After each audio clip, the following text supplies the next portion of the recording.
பொங்கல் சாப்பிட்டு போர் அடிச்சிருச்சு, பிரியாணி வாங்கி கொடுங்க அண்ணே அப்படின்னு தம்பிங்க சொல்ல 2 வண்டியில் 7 பேர் இன்னைக்கு கறி சோறு தாறுமாறுன்னு கிளம்பியாச்சு. பிரியாணி ஸ்பாட்டுக்கு வந்தாச்சு. கடை பேர் கபக்கவா. கையை கழுவ மறந்துட்டிக்கலப்பா. கையை கழுவு தம்பி.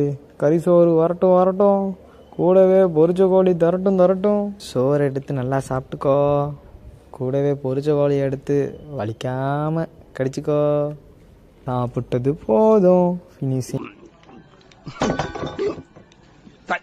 சாருக்கு தண்ணி கொடு, சாருக்கு தண்ணி கொடு, சாருக்கு தண்ணி கொடு. ஏலம் போடுறாங்க. சாருக்கு தண்ணி கொடு. குச்சி ஐஸ் உனக்கு, கோன் ஐஸ் உனக்கு, கப் ஐஸ் மட்டும் எனக்கு. ஐயா கையோட வந்துருச்ச, ஒரு போயா சாப்பிடுவோம். சரி வாங்கடா தம்பி, வீட்டுக்கு போகலாம். அண்ணே வண்டியை நிறுத்துங்க. அந்த மீன் இந்த மீன் குட்டி மீன் எல்லா மீனும் எனக்கு தானே.